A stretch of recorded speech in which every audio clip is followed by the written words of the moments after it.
कैसे हैं आप सभी। तो दोस्तों आज हम देखने वाले हैं डाई अलोन, लेकिन आज इंट्रो नहीं बताऊंगा आपको। कभी कभी चलता है ना।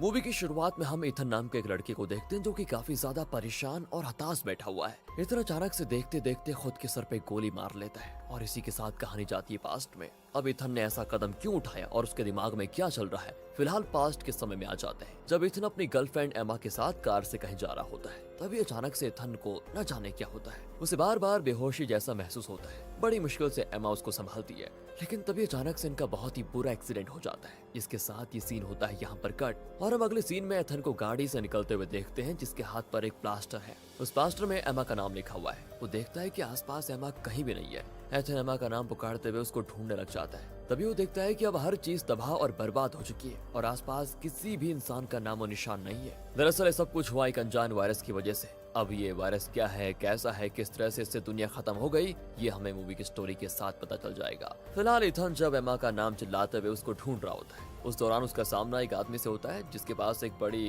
गाड़ी और गन भी है। तो वो आदमी इथन को देखकर पूछता है कि क्या तुम खो गए हो, लेकिन उसके इतना पूछते ही वहाँ पर गोलियां चलने लग जाती है। गोलियां चलता हुआ देखकर वो आदमी भी फायर करता है और तभी ये देखकर एथन छुप जाता है। लेकिन उस आदमी के साथ उसका ड्राइवर इस गोलीबारी में मारा जाता है और उन्हें मारने का काम क्या होता है एक मिडिल एज्ड महिला ने जिसका नाम मे है, जो कि आकर सबसे पहले दोनों को ही देखकर चेक करती है कि वो दोनों मर गए या फिर नहीं। फिर वो गाड़ी के अंदर बैठकर एथन को चेक करने लगती है। एथन उसे बताता है कि मैं इनके साथ नहीं हूँ, मैं तो बस खो गया हूँ और अपनी गर्लफ्रेंड एमा को ढूंढ रहा हूँ। इस पर मैं एथन से कुछ और पूछने के बजाय दोनों की लाशों को उठाने में मदद मांगती है, मगर तभी एथन फिर से बेहोश हो जाता है और उन दोनों की लाशों के साथ मे को एथन को भी गाड़ी में लाद कर वहाँ से निकलना पड़ता है अपने घर के लिए। जहाँ पहुँचने की काफी देर के बाद एथन को दोबारा होश आ जाता है, जो कि मे से नीचे आकर मिलता है दोबारा। तो मे उससे पूछती है कि अब तो तुम ठीक हो ना। साथ ही वो अपने और एथन के लिए खाना भी बना रही थी। वो दोबारा पूछती है कि एक बात बताओ, तुम्हें आखिरी बात क्या याद है। इथन बताता है कि मैं और एमा एक कार से किसी लेक की तरफ जा रहे थे जहाँ पर हमें एक खाली केबिन मिला और हम वहीं पर रुक गए, पर उसके बाद क्या हुआ मुझे याद नहीं। हो सकता है कि एमा अभी भी उसी केबिन में मेरा वेट कर रही होगी, लेकिन ये बाहर ये सब कुछ हुआ क्या है अभी, ये अचानक यहाँ इतना सुनसान क्यों है। और तब वो सिर्फ इतना कहती है कि ये शायद नेचर का तरीका है इंसानों से अपना बदला लेने का। उसी बीच जनरेटर में खराबी की वजह से लाइट चली जाती है, जिसे बनाने के लिए मे फिर बाहर जाती है और जब वो काफी देर तक वापस नहीं आती तो एथन भी चेक करने के लिए बाहर निकलता है। इस जगह दूर दूर तक घास के हरे भरे मैदान और पेड़ पौधों के अलावा कुछ भी नहीं दिख रहा था। यहाँ पर एथन एक जगह कंगाल को देखता है जिसे मैंने बांधा हुआ था। तब मैं उससे कहती है कि उसके करीब मत जाना, बहुत खतरनाक है वो। फिर एथन जनरेटर को देखकर झटके में उसको ठीक कर देता है, जो कि मे के लिए काफी खुशी की बात होती है। दोनों खाना वगैरह खाते हैं और रात हो जाती है। तब एथन देखता है कि मे कोई गाना सुन रही है, साथ ही साथ वो इथन को देखकर नाचने भी लग जाती है। हालांकि इथन को ये बात सही नहीं लगती तो मे उसके साथ कार्ड गेम खेलती है, लेकिन इथन इस गेम में जरा भी इंटरेस्टेड नहीं होता। उसे बस अपनी गर्लफ्रेंड एमा को ढूंढना है। वो कहता है कि देखिए आपका बहुत बहुत शुक्रिया कि आपने मुझे यहाँ पनाह दी और खाने को दिया, मेरा जाना बहुत जरूरी है अभी। मैं कहती है कि ध्यान रखो, रात को कहीं भी जाओगे तो खतरा ही खतरा रहेगा, इसलिए सुबह होने दो, दोनों साथ में चलेंगे सुबह। लेकिन एथन कहाँ मानने वाला था। वो रात के वक्त मे के सोने के बाद उसकी गाड़ी लेकर चुपके से निकल जाता है एमा को ढूंढने के लिए। जिस रास्ते में उसे कई बार बेहोशी छा जाती है और कुछ फ्लैशबैक्स भी दिखाई देते हैं, मगर किसी तरह वो उसी केबिन में पहुंच जाता है जहां वो एमा के साथ गया था। लेकिन यहाँ उसे एमा की जगह एक महिला और उसका बच्चा मिलता है, जो कि इस सिचुएशन में यहाँ पर छिप कर रह रहे थे। अब इस महिला को इथन अपने बारे में बता ही रहा होता है, तभी अचानक से एक अजीब सा ज़ॉम्बी इनके घर में घुसने की कोशिश करता है। अब इस ज़ॉम्बी को देखकर ऐसा लग रहा है जैसे कि ये चलता फिरता कोई पेड़ हो। उसका चेहरा बड़ा अजीब सा होता है और उसके शरीर पर पेड़ के पत्ते और झाड़ वगैरह निकले होते हैं। बड़ी मुश्किल से इथन उसे वहां से बाहर निकालता है, लेकिन किसी तरह वो ज़ॉम्बी दोबारा से महिला को पकड़ लेता है। अब ये देखकर उस ज़ॉम्बी के सर पर इथन कई बार वार करता है, जिस कारण वो आखिरकार महिला को छोड़ देता है। इसके बाद वो महिला अपने बच्चे को सुला देती है और इथन से कहती है कि यहाँ कोई भी एमा नहीं है, मैं यहाँ कई हफ्तों से रह रही हूँ और अब तुम एमा को तो भूल ही जाओ। मेरा पति भी इस वायरस की चपेट में आ चुके थे, जिनको आखिरकार मुझे मारना पड़ा और उनके बेटे को आज भी उनका इंतजार है कि वो पापा आएंगे। एथन बताता है कि एमा को कुछ नहीं हुआ होगा, वो एक डॉक्टर थी, हम दोनों एक दूसरे से बहुत प्यार करते थे, हमारी जिंदगी बहुत ही अच्छी चल रही थी। अचानक से हमें पता नहीं ये क्या हो गया, ये कैसा वायरस फैला है पता नहीं, लोग जिंदा चलते फिरते पेड़ में बदल रहे हैं बताओ, जो कि और लोगों को हमला करके उनको भी इफेक्ट कर रहे हैं। इन्हें तो मारा भी नहीं जा सकता, चाहे इनके सर पे वार करो या कुछ भी करो, क्योंकि कुछ देर के बाद ये फिर से जिंदा हो जाते हैं। ये सब कुछ देखकर मैंने और एमा ने सेफ जगह ढूंढने की सोची, पर अचानक पता नहीं क्या हुआ, वो अचानक गायब हो गई कहीं, और मैं उसे अभी भी ढूंढ रहा हूँ। कहने के बाद एथन देखता है कि जिस ज़ॉम्बी को उसने मारा था वो दोबारा से उठकर बाहर घूम रहा है। अब ये महिला एथन को कुछ देर के लिए सोने के लिए बोल देती है। कुछ देर के बाद एथन अचानक से उठता है और देखता है कि सुबह हो चुकी है और वो खून से लथपथ है बिल्कुल। साथ ही उस महिला और उसके बच्चे की लाश भी वहीं पर पड़ी हुई है जिन्हें ज़ॉम्बीज़ ने मार दिया था। एथन लड़खड़ाते हुए बाहर जाता है तो वहाँ पर उसको एक ज़ॉम्बी लड़की दिखती है जो कि एथन पर अचानक से हमला भी करती है। तभी वहाँ पर मैं आकर उस लड़की को गोली मार देती है, जिससे वो ज़ॉम्बी लड़की कुछ देर के लिए थोड़ा बेहोश हो जाती है। हाँ, मे को एथन की बेहोशी और उसके भूलने की बीमारी यानी कि अमनीसिया के बारे में पता होता है, तो वो एथन को अपना नाम दोबारा से बताती है। और साथ ही एथन तो उसकी गाड़ी लेकर आ गया था ना, तो इस चीज के लिए भी वो कुछ नहीं कहती। उस दौरान एथन को एक बर्ड हाउस में एमा का मोबाइल मिलता है जिसमें उसका आखिरी वीडियो था, और वो वीडियो में बता रही होती है कि एथन, अगर तुम ये देख रहे हो तो मतलब मैं जिंदा नहीं हूँ। सिचुएशन बहुत ही बदतर हो चुकी है और तुम्हारा अमनीसिया भी बहुत बदतर होता जा रहा है। इतना कहते होता यह है कि फोन की बैटरी ऑफ हो जाती है और ये देखकर एथन तो चिल्ला पड़ता है। फिर मैं उसको चुप कराती है और कहती है कि देखो, तुम मेरे घर चलो,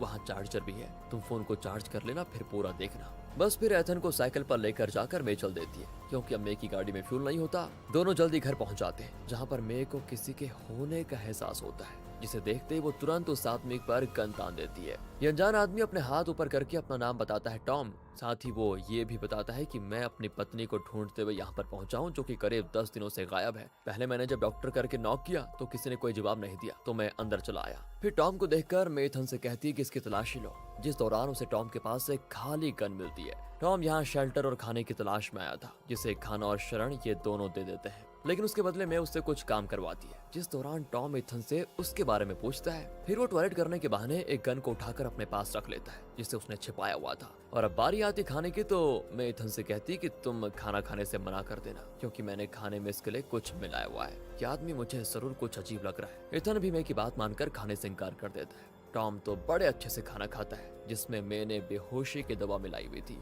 अब इससे पहले कि उस दवा का असर होता, उससे पहले एक बार फिर से एथन अपने आप बेहोश हो जाता है, जो देखकर टॉम मे पर गन तान देता है और कहता है कि मुझे पता है, तुम ही ने मेरी बीवी के साथ कुछ किया है, कुछ तो है जो तुम छिपा रही हो। इस पर मे टॉम को कहती है कि जल्द ही तुम्हारे ऊपर ये दवा असर करेगी और तुम हो जाओगे बेहोश। इतना बोलकर टॉम को जोर से मारकर वो बेहोश कर देती है। इसके बाद सीन कट होता है और इस पॉइंट पर एथन की आंख खुल जाती है, जो कि वहाँ टॉम के अलावा उसके 2 साथियों को देखता है, जिन्होंने टॉम को होश में ला दिया था, और साथ ही उन्होंने मे को बांध के रखा होता है। टॉम एथन से कहता है कि इसी औरत ने मेरी बीवी और तुम्हारी गर्लफ्रेंड की जान ली होगी पक्का, और इसी का पता हमें अंदर तलाशी करके चलेगा। टॉम बाकी 2 लोगों को मे के ऊपर नजर रखने के लिए छोड़कर अंदर कमरे में एथन के साथ जाता है तलाशी करने के लिए। तो वहाँ टॉम को कई सारे लोगों की आईडीज और बाकी चीजें मिल जाती है। साथ ही एथन को एमा का लॉकेट भी मिल जाता है, जिसको देखकर वो थोड़ा इमोशनल भी होता है। वहीं वो 2 बंदे मे पर नजर रखे होते हैं। उसमें से एक बाहर के स्टोर रूम में देखने के लिए जाता है, जहाँ उसे एक टेबल को तोड़ने पर एक आदमी मिलता है जो कि बेड पर लेटा हुआ था। साथ ही वो इन्फेक्टेड भी होता है। वो बंदा इस अनजान आदमी से डरकर पीछे की तरफ भागता है और मे के लगाए हुए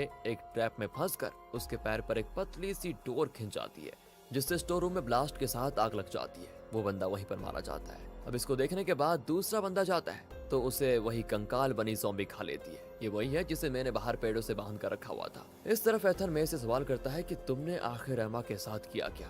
जवाब में वो कहती है कि तुम समझ नहीं पाओगे। इतना कहकर वो रोने लग जाती है। अब टॉम एथन से कहता है कि जितने लोगों की चीजें हमें अंदर मिली है, इसने ही उन सबको मारा है, अब इससे भी मर जाना चाहिए। इतना कहकर टॉम मे की गन से उस पर शूट कर देता है, लेकिन उस गन को मैंने ऐसा बनाया था कि वो आगे नहीं पीछे की ओर फायर करे, और इस कारण उल्टा टॉम का हाथ गोली लगने की वजह से उठ जाता है। और ये देखकर मैं तो खुद को जल्दी से छुड़ा भी लेती है। पर इस दौरान एथन को भी अचानक से न जाने क्या होता है। वो टॉम पर टूट पड़ता है और उन्हीं ज़ॉम्बीज़ की तरह वो टॉम को कच्चा ही खाने लग जाता है। दरअसल यहाँ पर हुआ ये था कि जब भी ईथन बेहोश होता था तो उस दौरान ज़ॉम्बी के रूप में आकर लोगों को मार देता था। यहाँ तक कि उस बच्चे और उसकी माँ को भी ईथन नहीं मारा था। असल में ईथन का जो हाथ हमेशा प्लास्टर से रहता था, उसके अंदर ईथन का इंजेक्शन छुपा हुआ था। ईथन अपनी सच्चाई जानकर काफी दुखी था, क्योंकि वो भी इन्फेक्टेड होने के कारण एक ज़ॉम्बी में बदल गया था। और ये काफी लंबे समय से चलता आ रहा है, पर कितने लंबे समय से ये हमें जल्द ही पता चलने वाला है। इसके बाद ईथन बेहोश हो जाता है, जिसकी आंख अगले दिन सुबह खुलती है, जहां वो खुद को मे के सामने पाता है। इस बार भी ईथन सब कुछ भूल चुका था कि उसने पिछली रात क्या किया। यहाँ तक कि उसे मे का नाम भी याद नहीं होता। फिर वो इथन को अपना नाम दोबारा बताती है और कहती है कि हमारे पास खाने को कुछ नहीं है, हमें शिकार पर जाना होगा, मैं तुम्हारी दोस्त हूँ। तो इस पॉइंट पर इथन को अपने कुछ पास्ट की बातें याद आ जाती है, वो भी टुकड़ों में, जिसे मैं आपको सिंपल करके समझाता हूँ। सुनिए। दरअसल एक बार इथन जब एमा के साथ किसी गैस स्टेशन में रुका तो एमा के ऊपर एक ज़ॉम्बी ने अटैक कर दिया, जिस पर गोली मारकर इथन ने एमा को बचा लिया था, पर खुद को नहीं बचा पाया क्योंकि कुछ देर के बाद उस ज़ॉम्बी ने उठकर इथन के हाथ पर काट लिया, जिसके बाद में एमा ने कई गोलियां मारी, मगर तब तक इथन इन्फेक्ट हो चुका था। ये ज़ॉम्बी वायरस इंसान को एक जिंदा पेड़ में बदल देता है, लेकिन अगर इन्फेक्टेड पर्सन को उसकी खुराक यानी कि जिंदा इंसान खाने के लिए मिलने लग गए तो हर दिन उसका इन्फेक्शन रुक जाएगा और जब वो किसी इंसान को खाएगा तब उसकी याददाश्त वापस आ जाएगी, हालांकि कुछ देर के लिए से, लेकिन आ जाएगी। साथ ही ये चीजें इथन को हमेशा जवान भी रखती है। और फिर एमा ने इथन की ये हालत उसको ठीक करने के लिए चुनी, क्योंकि वो एक डॉक्टर भी थी और उसने सोचा कि जब तक इथन ठीक नहीं हो जाता तब तक वो उसको इंसानों को खिलाएगी। मतलब उसने इथन के लिए इंसानों को खोजने का जिम्मा खुद पर ले लिया। एमा प्यार में अंधी हो चुकी थी। वो इथन को लेकर कान नाम के एक आदमी के घर पर जाती है, जो कि इन हालातों में अपनी बीवी और बेटी के साथ रह रहा था। वहाँ काल से एमा अपने और इथन के लिए खाने की मांग करती है, जो कि पहले दोनों को कपड़े उतारने के लिए कहता है ताकि उसको ये पता चल सके कि दोनों इन्फेक्टेड हैं या नहीं। अब उस समय काल से बड़ी मिस्टेक हो गई थी, उसका ध्यान इथन के प्लास्टर वाले हाथ पर नहीं गया था। इथन और एमा अंदर जाते हैं और जब दोनों खाने के लिए बैठते हैं तो इथन की तबीयत खराब हो जाती है, जिसे वॉशरूम के बहाने ले जाकर एमा ऊपर चले जाती है और ये चीज काल के दिमाग में शक पैदा करने के लिए बिल्कुल काफी थी। ऊपर एमा इथन को समझा कर आती है कि हमें यही करना होगा, तुम अपना काम करो, मैं उन लोगों का ध्यान भटकाती हूँ। इतना कहकर वो इथन को छोड़कर नहीं चाहती है, जिस दौरान काल एमा पर गन तान देता है और अपनी बीवी और बच्चों को बाहर जाने के लिए कहता है, लेकिन दोनों बाहर जाने के बजाय ऊपर की तरफ इथन के पास जाती हैं, क्योंकि उन्हें कुछ अजीब आवाजें सुनाई दे रही थी। इधर काल और एमा में मुठभेड़ शुरू हो जाती है, जिसमें एमा के चेहरे पर लगती है चोट, पर काल को वो शूट करके मार डालती है। दूसरी ओर काल की बीवी और बेटी जब ऊपर पहुंचती है तो उन्हें इथन की शैतानी रूप का सामना करना पड़ता है। वो एक झटके में दोनों को अपना शिकार बना लेता है। फिर जब उसको चीजें याद आती हैं तो वो काफी ज्यादा रोता भी है, क्योंकि वो ऐसा कभी करना नहीं चाहता था। कहानी वापस से प्रेजेंट में आती है। जब इथन को ये सब याद आ चुका था तो वो मे से पूछता है कि क्या तुम ही एमा हो। इस पर मे हाँ में जवाब देती है, मतलब कि काफी लंबे समय से सिर्फ अपने प्यार इथन के लिए एमा इतने लोगों की बलि दिलवा रही थी ताकि इथन को रोज इंसानी खुराक देकर वो जिंदा रख पाए। मैं इथन को खाने में भी इंसानी खून और मांस पका कर देती थी, पर अब वो ये सब कुछ करके बूढ़ी हो चुकी है। हालांकि इन्फेक्शन के कारण इथन की उम्र नहीं बढ़ती और जब ये सारी सच्चाई इथन को पता चलती है तो वो खुद को खत्म करने के लिए अपने सर पे गोली मार लेता है। यही सीन हमने शुरुआत में देखा था, पर जैसा कि हम जानते हैं कि इथन ज़ॉम्बी है, वो मर नहीं सकता, इसलिए वो फिर खड़ा हो जाता है, जिसे मैं यानी कि एमा रोकती है और उसे काफी दिनों के बाद किस भी करती है। एक तरफ से एमा ने हार कर इथन के आगे खुद को सौंप दिया था, जो कि अपने और एमा के साथ बिताए पलों को याद करते हुए एमा को अपना शिकार बना लेता है। और हम मूवी के आखिरी सीन में दोनों को ज़ॉम्बीज़ रूप में देखते हैं, जो कि एक दूसरे का हाथ थाम कर आगे निकल जाते हैं। इसी के साथ दोस्तों ये प्यार वाली ज़ॉम्बी मूवी खत्म हो जाती है। मिलते हैं आपसे अगली वीडियो में। अच्छी लगी हो तो लाइक करें, ध्यान रखिएगा अपना। Thanks for watching.